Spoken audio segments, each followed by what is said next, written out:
guys, it's Tasmin the Aspiring Kryptonian here, and I'm assuming that you've probably seen episode 1 and 2 by now, so you should know the kind of gist of Comic Book Chatter, which is what this is all about. So basically what we're going to be doing is going through the new releases of Superman comics this week, and going through any back issues that I collected, and also going through each year that I'm reading for the Superman reading order. So at the moment that is 1947, so we'll be going through some of my favourite issues. If there are any issues that I don't like, I'll highlight them out. And just a general comic book chat, which, yeah, to be honest, it focuses around Superman comics. As you can probably see, that's kind of my forte. But if there's any comics that I do read that aren't Superman related and I really enjoy, then I will probably go through those as well briefly. But let's get started. So on the new releases front, like I've mentioned, there is a slight delay in physical copies from the US to the UK, obviously because of the coronavirus. So this week I haven't actually got any physical copies to go through with you, which would probably be previous issues that we've already talked about anyway. But money has been taken out of my account from my comic subscription, so I know that's somewhere on the way, so we'll go through those next week. But for the US new releases, well, the worldwide releases, but physical copies which are mostly available in the US, if that makes sense. So Jimmy Olsen 11, which is the penultimate issue. There's only one issue left, which I'm really gutted about because I've actually enjoyed this series.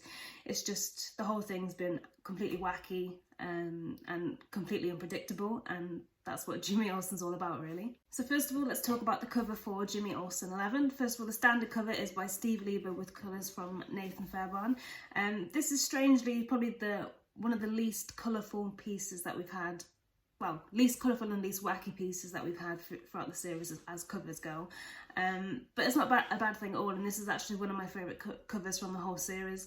The sort of colour tone leads on to the fact that it's getting serious now. So we're near the end, there's one issue left, and you know, everything's sort of grilling down to one point.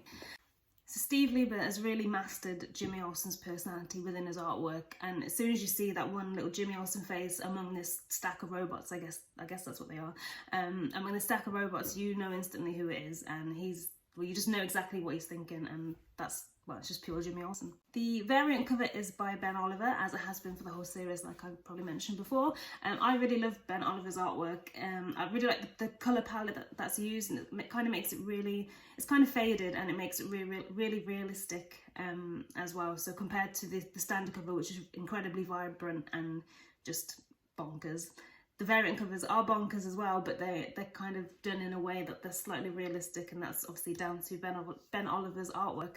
For me, what I love the most about it is the fact that this is what Jimmy Olsen would look like if you were to approach him in the street. It's that realistic. I could probably pick about 4 or 5 people that look just like that, and that's a skill that it's hard to have as a comic artist. This issue is as wacky as all the previous issues, and I love that it hasn't ever changed.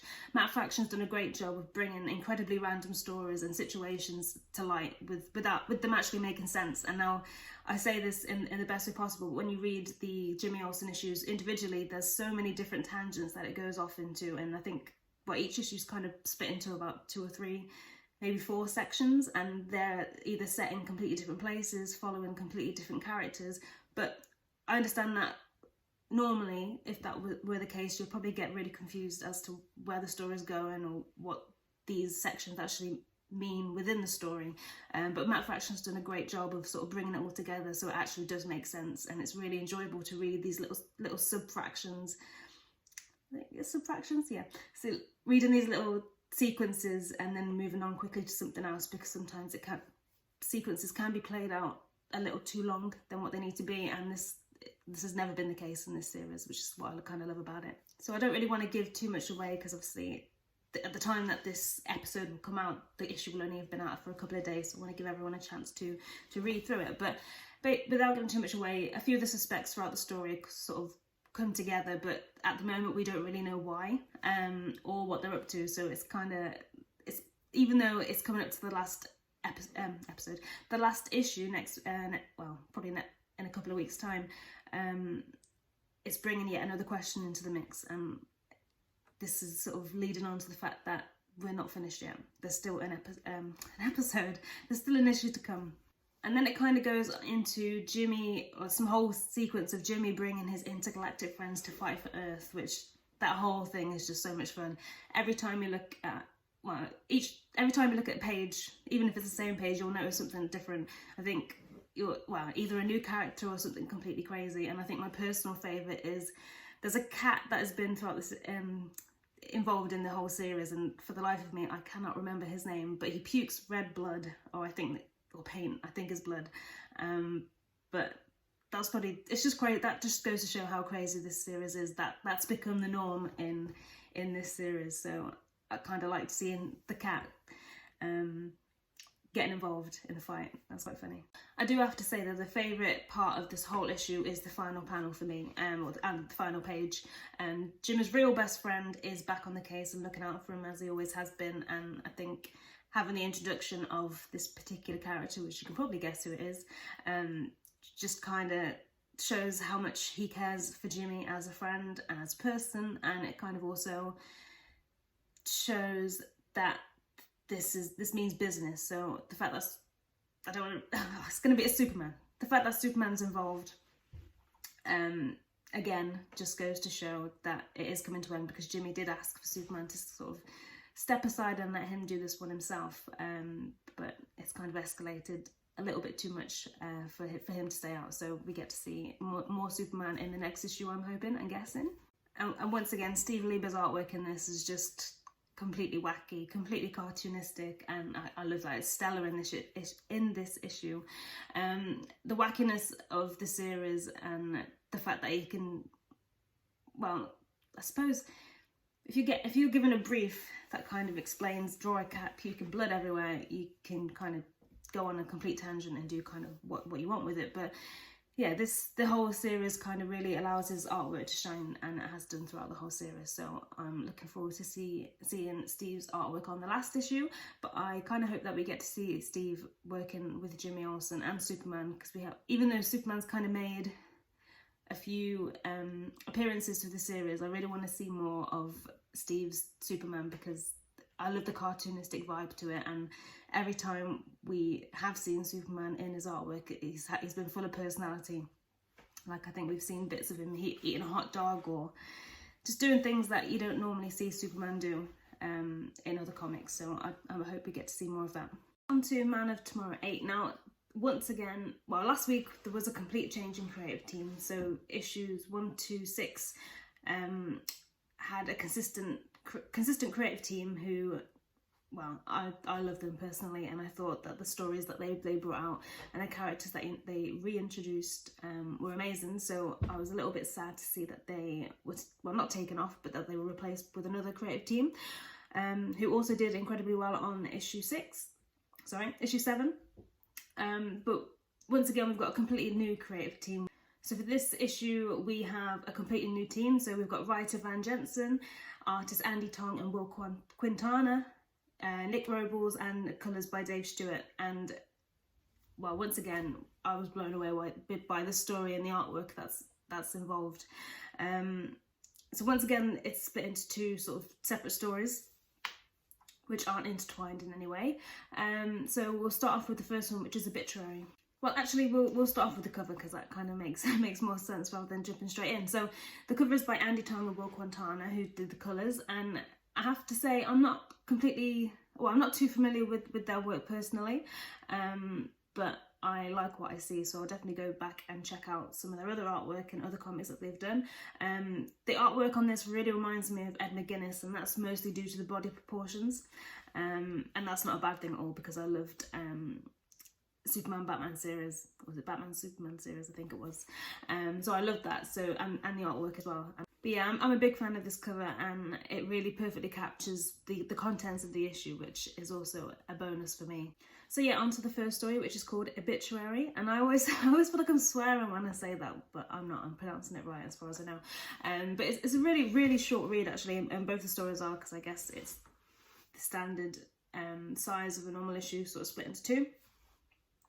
But basically in this one, Clark Kent is having to write the obituaries for people that aren't actually dead yet. So that includes, I think there's Black Lightning, there was another one, but I can't remember who it is, and Superman included, to stay ahead. And this is to stay ahead of the other papers. So if any of this news does end up breaking, they're in there already, and they just have to type in the cause of death, pretty much.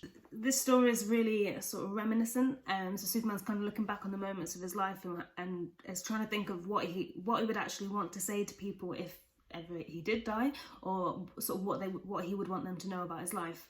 And I think Van Jensen's done a perfect job with this. It's written perfectly, and he literally every sentence that is in. Well, it's not his. He isn't writing this. It's just kind of what he's thinking, because obviously Clark Kent is Superman. But everything that Van Jensen has written is exactly what all of this, exactly what this character is all about. Exactly what Superman's all about.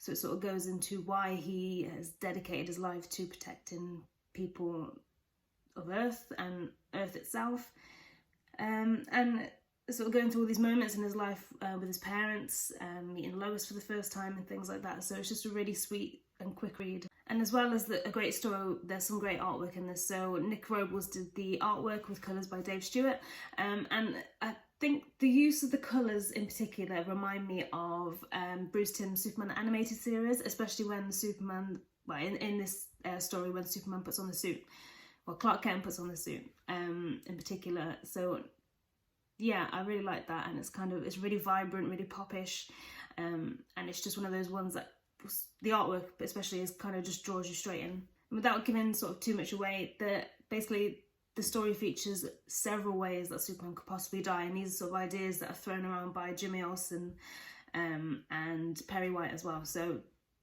like I said, Nick Robles is sort of, even though they're out of context and they aren't actually part of the story, well, I guess they kind of are, but there's all these sort of flashes into what it would look like if that were to happen. So there's one where Lex Luthor kills him, Silver Banshee, there's loads of them, and they're all sort of really perfectly drawn, and so as soon as you look at it, you know exactly what's happened, you know exactly the character that's done it and how they've done it, and that's just shown by the artwork. And the second story is called Deadline. So Clark is working to a deadline, and well, in sort of more ways than one in this story, which I kind of like. So he's basically at a political rally, and he gets pointed out for being part of the Daily Planet and also for being a liar, which we know is not true. He overhears something that concerns him regarding the political candidate. Get my words out. Regarding the political candidate, and it sort of troubles him, and he obviously knows something is happening that shouldn't be happening, so he goes to investigate, and it turns out that his hunch is right. There is a panel that I thought was a little bit odd, and it's basically, there's a panel of Clark flying off in like fully dressed in his suit and glasses, which I don't think I've ever actually seen in a comic. Usually he's at least trying to take it off, or has got rid of his disguise already. So that was a little bit weird to see. Like, what if somebody sees him? But then I don't really know the context behind this. So is this part of Brian Bendis's truth, or is it completely a standalone thing? In which case, then people aren't likely to know that Clark Kent is Superman. So I thought that was a little bit risky, but at the same time, it's a nice piece of artwork. And I love the artwork in this issue, which is by Andy Tong, who also did the cover. It seems kind of more violent and more brutal than what we've ever thought, well, what we're used to with seeing with Superman, and I say that in the best way possible because it's amazing. But there's a particular moment where Clark headbutts one of the goons, that's what they call him in this issue, one of the goons, and you've basically got like sparks of blood going out, and I don't think that's not usually something that we get with a Superman comic, and I kind of like that. It actually reminded me of the film Wanted, in particular the scene where James McAvoy ends up hitting, I think it's Chris Pratt, with a keyboard, and you've got all these keys and all the blood flying out everywhere, and that's exactly what it reminds me of, and I love that.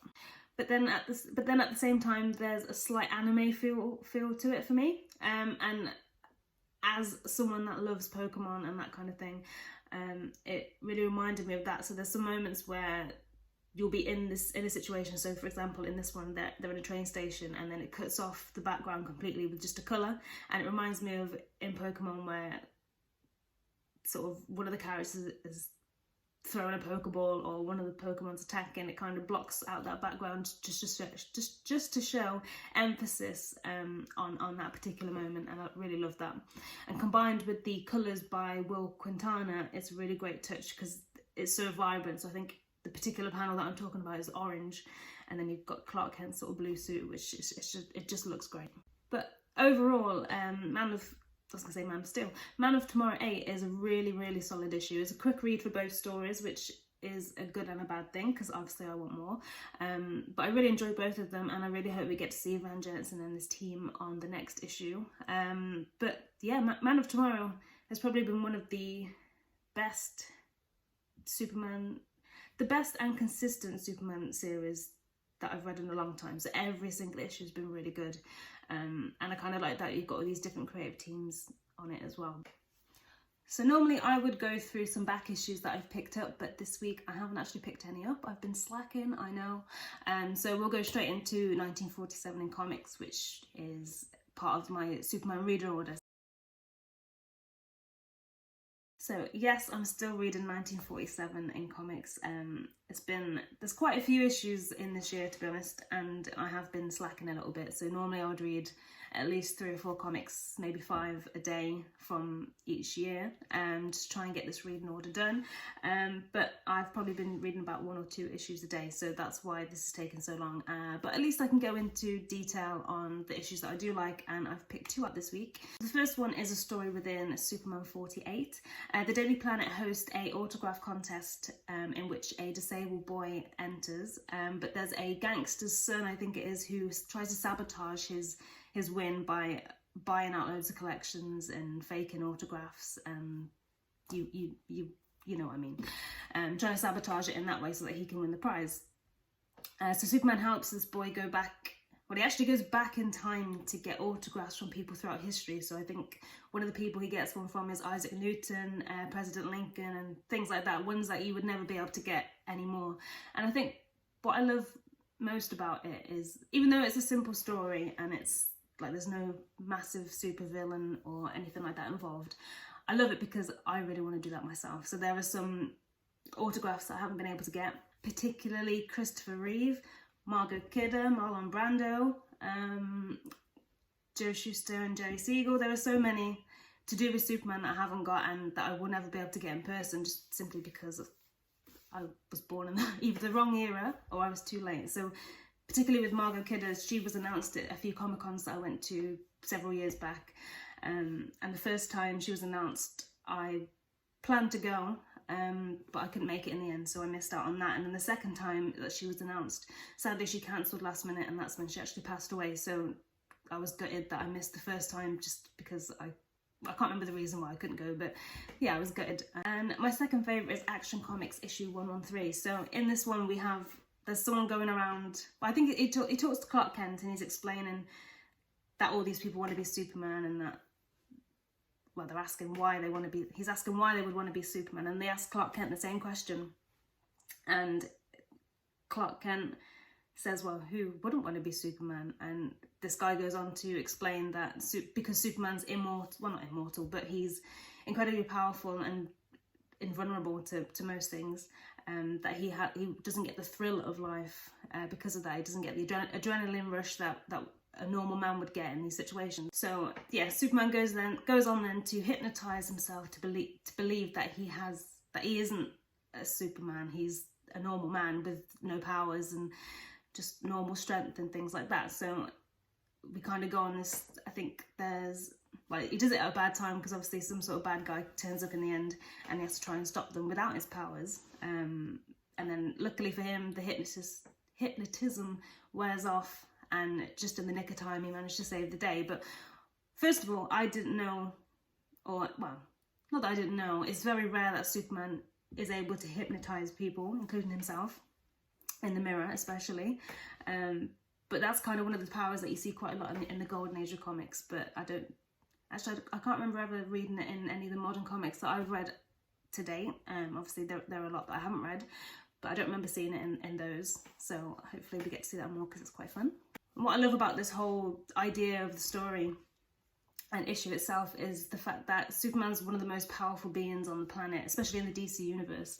And whilst everyone wants to be like him, he wants to be like everybody else. And I think that's one of my favourite things about Superman in general, because yeah, a lot of the superheroes that we know are people that want to be gods, so, or want to be important, or want to be superheroes. So Batman obviously is a man who not to say he dresses up, but he goes out of his way to become a superhero, I guess, even though someone say he's a vigilante, whatever. And yeah, you get all these other superheroes that they want to be like gods, or they want all the power, or they want to be able to do this stuff, and they want to stand out. Whereas Superman, his alter ego is Clark Kent, so he has created that so that he can blend in. He doesn't want to be different. He doesn't want to be someone else. He wants to be just like everybody else. And I think, yeah, that's one of the best things about Superman for me. So yeah, I know this has been a pretty short episode, especially compared to last week, which was almost half an hour, because I had this huge backlog of comics arrive. So hopefully next week's issue, I keep saying issue, next week's episode will be a little bit longer, because the comics that are on their way to me will have arrived, so we can go through those as well. But thank you for watching, and I hope to see you next time for episode 4.